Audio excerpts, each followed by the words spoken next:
दोस्तों नमस्कार। आप लोग ऑल इंडिया स्टडी में स्वागत है। तो आप लोग आज जो पढ़ेंगे सीटेट में एसएसटी पॉलिटिकल साइंस, ठीक ना। इसमें का कार्यपालिका आज चैप्टर है, टॉपिक है। तो आइए हम प्रश्न नंबर 1 देखते हैं। भारतीय न्यायपालिका को स्वतंत्र क्यों कहा जाता है?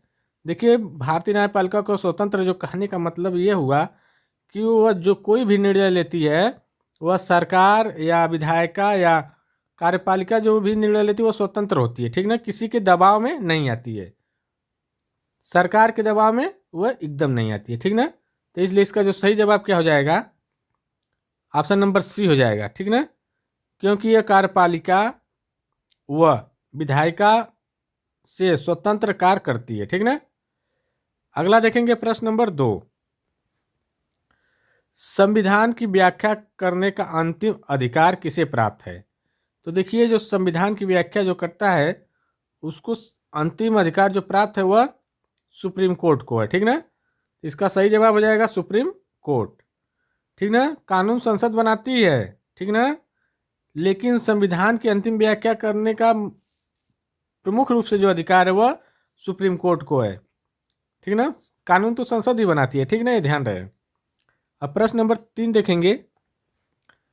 3 है, यदि संसद द्वारा बनाया गया कानून संविधान के विरुद्ध हो तो न्यायपालिका क्या कर सकती है? तो देखिए, अगर संविधान के विरुद्ध रहेगा, अगर संसद कोई कानून बना रहा है जो संविधान के विरुद्ध है तो न्यायपालिका उसे क्या कर सकती है? दोबारा उसको भेज सकती है और संसद में, और कहेगी कि इसको क्या किया जाए, सुधार किया जाए, जो उसमें कमी होगी उसको सुधारने की बात कहेगी, ठीक ना। अगर वहां से भी नहीं होगा तो उसको रद्द कर सकती है, ठीक ना। तो इसका जो सही जवाब क्या हो जाएगा, कानून को असंवैधानिक घोषित कर सकती है, ठीक। तो ऑप्शन नंबर सी हो जाएगा। जब कानून सही नहीं रहेगा तो उससे क्या बोल देगी कि यह असंवैधानिक है, ठीक ना। न्यायपालिका जो है सबसे बड़ी शक्ति होती है भारत में। प्रश्न नंबर 4 देखेंगे। न्यायिक पुनरावलोकन की शक्ति किस देश से ली गई है? कह रहा है न्यायिक पुनरावलोकन की शक्ति किस देश से ली गई है, ठीक ना। ये जो ली गई है अमेरिका से, ठीक ना। ये अमेरिका से तो ली गई है, ठीक ना। यह भारत के संविधान में स्पष्ट रूप से लिखी नहीं है, लेकिन फिर भी क्या है, सुप्रीम कोर्ट को प्राप्त है। ध्यान रहे, यह जो है न्यायिक पुनरावलोकन जो है यह भारत के संविधान में स्पष्ट रूप से नहीं लिखी गई है, ठीक ना, लेकिन फिर भी क्या है, सुप्रीम कोर्ट को यह प्राप्त है। अगला देखेंगे प्रश्न नंबर 5। सुप्रीम कोर्ट के न्यायाधीशों की नियुक्ति कौन करता है? तो देखिए, जो सुप्रीम कोर्ट के न्यायाधीश होते हैं उनकी जो नियुक्ति होती है वह राष्ट्रपति करता है, ठीक ना। तो इसका जो सही जवाब हो जाएगा ऑप्शन नंबर सी। यह किस तहत करते हैं? राष्ट्रपति जो कोलेजियम प्रणाली की सिफारिश पर न्यायाधीशों की नियुक्ति करते हैं, ठीक ना। कोलेजियम, ठीक ना, याद रहे कौन सी प्रणाली, कोलेजियम प्रणाली, ठीक ना। अब प्रश्न नंबर हम लोग देखेंगे 6। 6 है, सुप्रीम कोर्ट के न्यायाधीश को पद से हटाने की प्रक्रिया क्या कहलाती है? ऑप्शन नंबर ए अविश्वास प्रस्ताव, बी है महाभियोग, सी है निंदा प्रस्ताव और डी है विश्वास मत। देखिए, जब सुप्रीम कोर्ट के न्यायाधीश को पद से हटाने की बात आ जाएगी तो उस समय उसको बोला जाएगा महाभियोग, ठीक ना। तो इसका सही जवाब हो जाएगा ऑप्शन नंबर बी, महाभियोग, ठीक ना। यह प्रक्रिया कौन कर सकता है भाई, महाभियोग कौन लाएगा? यह जो संसद द्वारा की जा सकती है, ठीक ना। अगला देखेंगे प्रश्न नंबर 7। सुप्रीम कोर्ट को संविधान का रक्षक क्यों कहा जाता है? देखिए, जो सुप्रीम कोर्ट है ये इसलिए संविधान का रक्षक कहा जाता है कि जो संविधान के मूल ढांचे की रक्षा कौन करता है, सुप्रीम कोर्ट ही करता है, उसकी ही जिम्मेदारी है, ठीक ना। तो इसका सही जवाब क्या हो जाएगा, क्योंकि यह संविधान की रक्षा करता है, ऑप्शन नंबर सी हो जाएगा। अब प्रश्न नंबर 8 देखेंगे हम लोग।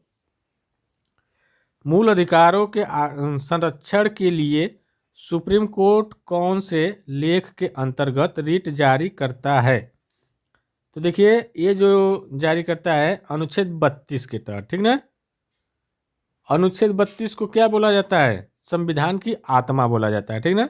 कौन को बोले है संविधान की आत्मा है अनुच्छेद 32? डॉक्टर भीमराव अंबेडकर जी ने, ठीक ना। अब प्रश्न नंबर हम लोग देखते हैं 9। 9 है, हाई कोर्ट को रिट जारी करने की शक्ति किस किस अनुच्छेद में दी गई है? तो देखिए, जो हाई कोर्ट में जो रिट जारी की जाती है, रिट जारी करने की जो शक्ति है अनुच्छेद 226 में, ठीक ना। ये 226 में दी गई है, ठीक ना। और देखते हैं प्रश्न नंबर 10। 10 है, न्यायपालिका लोकतंत्र की रीढ़ क्यों मानी जाती है? देखिए, जो न्यायपालिका होती है ना, लोकतंत्र की जो रीढ़ मानने का सबसे बड़ा कारण होता है, क्या करती है? लोकतंत्र की रक्षा करती है, संविधान की रक्षा करती है, ठीक ना। तो इसका जो सही जवाब हो जाएगा ऑप्शन नंबर सी, क्योंकि वह यह संविधान और अधिकारों की रक्षा करती है। न्यायपालिका क्या है? स्वतंत्र न हो तो क्या होगा? नागरिकों के अधिकार सुरक्षित नहीं रहेंगे। अगर न्यायपालिका अगर सरकार के दबाव में आ जाएगी तो क्या होगा?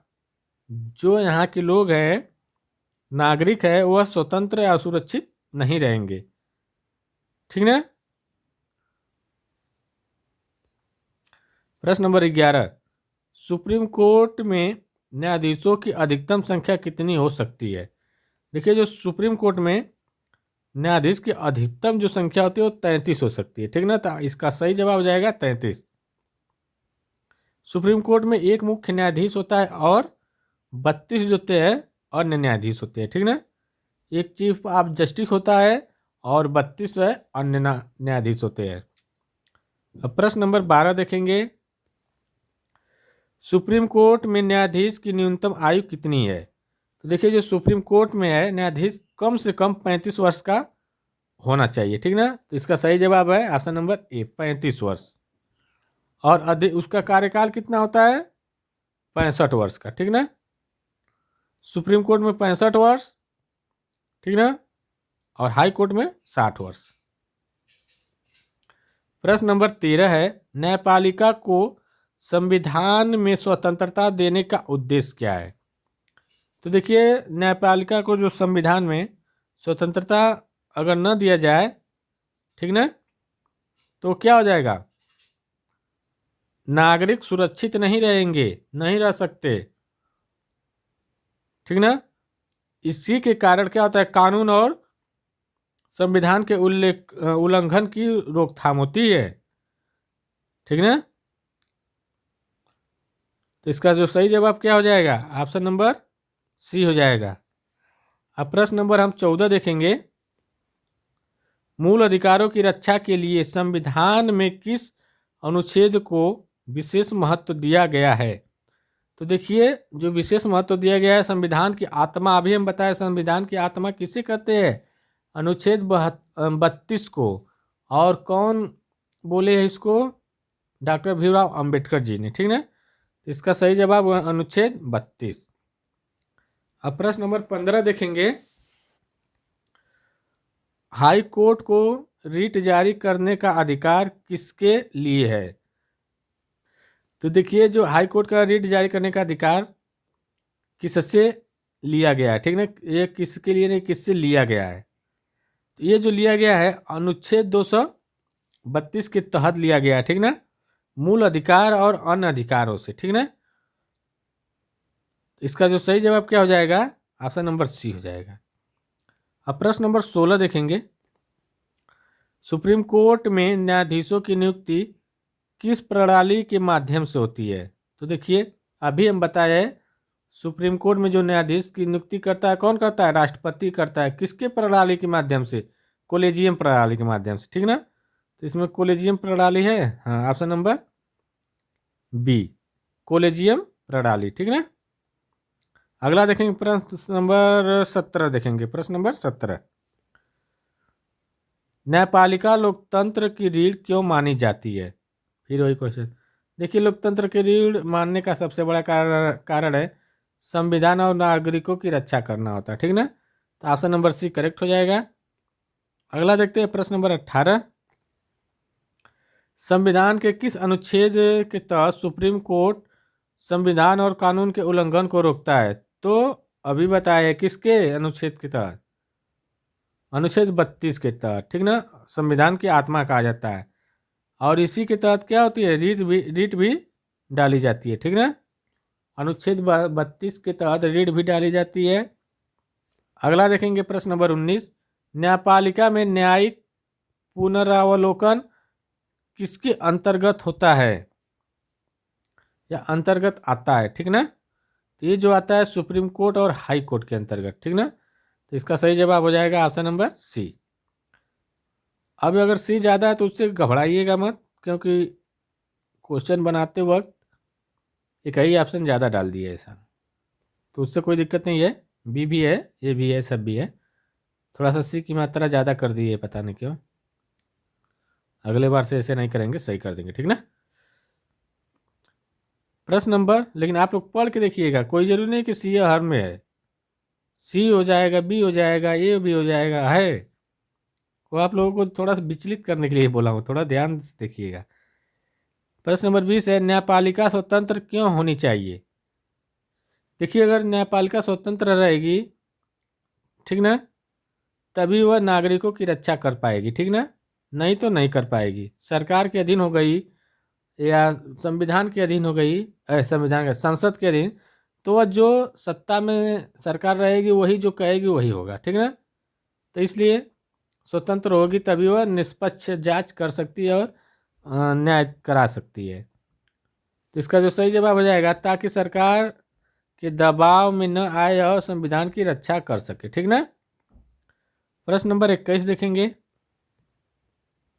सुप्रीम कोर्ट में किसी कानून को असंवैधानिक घोषित करने का अधिकार किसके पास है? तो देखिए, जो सिर्फ एक ही लोगों के पास है, न्यायपालिका के पास, ठीक ना। ऑप्शन नंबर सी हो जाएगा। प्रश्न नंबर 22 है, न्यायपालिका की स्वतंत्रता किससे सुनिश्चित होती है? असंवैधानिक प्रावधानों और न्यायाधीशों की नियुक्ति प्रणाली से, ठीक ना। ऑप्शन नंबर सी हो जाएगा। यह किस अधिनियम किस प्रणाली के द्वारा सुनिश्चित होती है? आप लोग बताइए, कमेंट बॉक्स में ज़रूर बताइए, तभी हम समझेंगे कि आप लोग बढ़िया से पढ़ रहे, समझ रहे हैं। प्रश्न नंबर 23, उच्च न्यायालय किस अनुच्छेद के तहत काम करता है?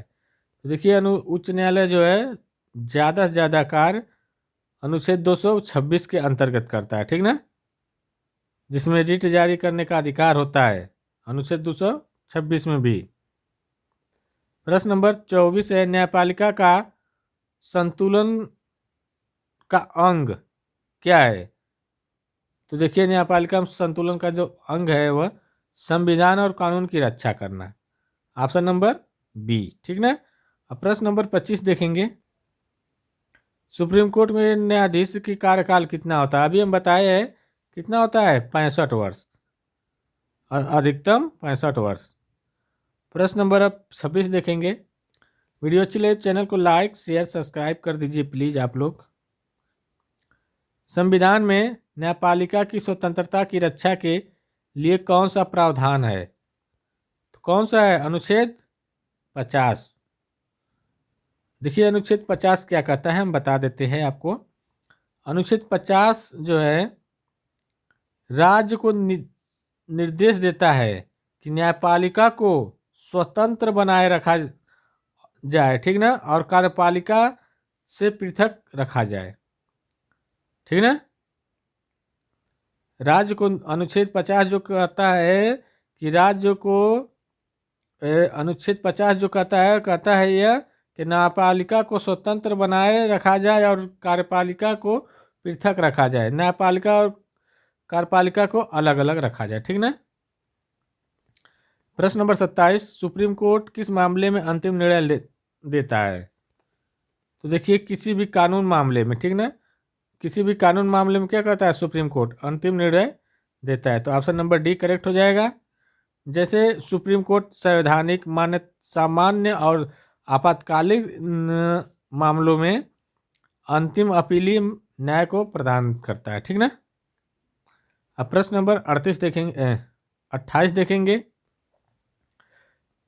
न्यायपालिका के किस अधिकार से संसद द्वारा बनाया गया कानून रोक सकते हैं? तो देखिए, न्यायिक पुनरावलोकन से, ठीक ना। न्यायिक पुनरावलोकन से क्या कर सकते हैं? संसद में जो भी अधिकार बनाया गया उसको कौन रोक सकता है? सुप्रीम कोर्ट, ठीक ना। किसके माध्यम से? न्यायिक पुनरावलोकन के माध्यम से। प्रश्न नंबर 29 है, न्यायपालिका द्वारा लोकतंत्र की सुरक्षा कैसे होती है? तो देखिए, संविधान और नागरिकों के अधिकार की रक्षा करके, ठीक ना। तो ऑप्शन नंबर बी। न्यायपालिका को क्या बोला जाता है? लोकतंत्र की रीढ़ की हड्डी बोला जाता है, ये भी समझ लेना। प्रश्न नंबर 30 देखेंगे। सुप्रीम कोर्ट में न्यायाधीशों की नियुक्ति के लिए क्या प्रक्रिया अपनाई जाती है? देखिए, न्यायाधीश की नियुक्ति जो होती है वह कोलेजियम प्रणाली के माध्यम से होती है, ठीक ना। तो ऑप्शन नंबर सी करेक्ट हो जाएगा, कोलेजियम प्रणाली, ठीक। कोलेजियम प्रणाली में मुख्य न्यायाधीश और वरिष्ठ न्यायाधीश की सिफारिश पर राष्ट्रपति क्या करता है? सुप्रीम कोर्ट के न्यायाधीश की नियुक्ति करता है। अगला देखेंगे प्रश्न नंबर 31। सुप्रीम कोर्ट को संविधान का प्रहरी क्यों कहा जाता है? तो देखिए, इसलिए कहा जाता है क्योंकि वो रक्षा करता है ना मूल अधिकारों का और संविधान के। तो ऑप्शन नंबर बी। देखिए, क्वेश्चन कितना घुमा घुमा कर पूछा हुआ है। अगला देखेंगे प्रश्न नंबर 32। न्यायपालिका का स्वतंत्रता का स्तंभ होने का अर्थ क्या है? वही बात है, कार्यपालिका और विधायिका से स्वतंत्र रहकर न्याय देना, ठीक ना। तो ऑप्शन नंबर सी, ठीक। प्रश्न नंबर देखेंगे 33। उच्च न्यायालय किस स्तर पर रिट जारी कर सकता है? देखिए, जो उच्च न्यायालय है वो मूल अधिकार और अन्य कानूनी अधिकारों के लिए कर सकता है। मूल अधिकार के लिए और अन्य कानूनी अधिकारों के लिए जारी कर सकते हैं, ठीक ना। प्रश्न नंबर 34 देखेंगे। न्यायाधीशों के लिए कोलेजियम सिस्टम का मुख्य उद्देश्य क्या है? कार्यपालिका के दबाव से स्वतंत्र नियुक्ति, ठीक ना। कार्यपालिका का मतलब होता है यही संसद, सरकार कार्यपालिका में आ जाएगी, न्यायपालिका में मुख्य न्यायाधीश आएंगे, ठीक ना। प्रश्न नंबर 35 है, सुप्रीम कोर्ट के न्यायाधीश की अधिकतम आयु कितनी होती है? सुप्रीम कोर्ट की तो ये 65 वर्ष होती है, ठीक ना। अब प्रश्न नंबर 36 देखेंगे। न्यायपालिका में जस्टिकल रिव्यू का उद्देश्य क्या है? देखिए, इसका उद्देश्य संविधान और कानून की समीक्षा कर असंवैधानिक कानून को रोकना। ऑप्शन नंबर बी हो जाएगा करेक्ट। अगला देखेंगे प्रश्न नंबर 37 है, सुप्रीम कोर्ट के न्यायाधीशों को कौन नियुक्त करता है? तो देखिए, जो सुप्रीम कोर्ट के न्यायाधीश होते हैं उसको राष्ट्रपति करता है। किसकी सहायता से? कोलेजियम प्रणाली की सहायता से, माध्यम से, ठीक ना। प्रश्न नंबर 38 है, संविधान में न्यायपालिका की स्वतंत्रता सुनिश्चित करने का अनुच्छेद कौन सा है? तो देखिए, ये जो अनुच्छेद है 50 है। ऑप्शन नंबर सी, अनुच्छेद 50। प्रश्न नंबर 39, न्यायपालिका लोकतंत्र में चेक बैलेंस क्यों है? क्योंकि यह क्या करती है? सरकार के कार्यों की निगरानी करती है, ठीक ना। ऑप्शन नंबर बी हो जाएगा। अब लास्ट और अंतिम क्वेश्चन देखेंगे, प्रश्न नंबर 40, ठीक। सुप्रीम कोर्ट द्वारा असंवैधानिक घोषित, कहाँ गया भाई? सुप्रीम कोर्ट द्वारा असंवैधानिक घोषित किए गए कानून का प्रभाव क्या होता है? क्या करता है? कानून को लागू करने की अनुमति दी जाती है, ठीक ना। दी जाती है? नहीं दी जाती, गलत है। कानून को तुरंत क्या कर दिया जाएगा? असंवैधानिक रहेगा तो अमान्य कर दिया जाता है, ठीक ना। देखिए, वीडियो अच्छी लगी चैनल को लाइक शेयर सब्सक्राइब जरूर करें। अब मिलेंगे हम अगले वीडियो के लिए, तब तक के लिए नमस्कार।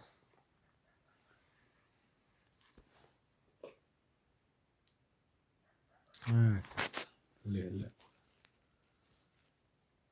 पूरा कर।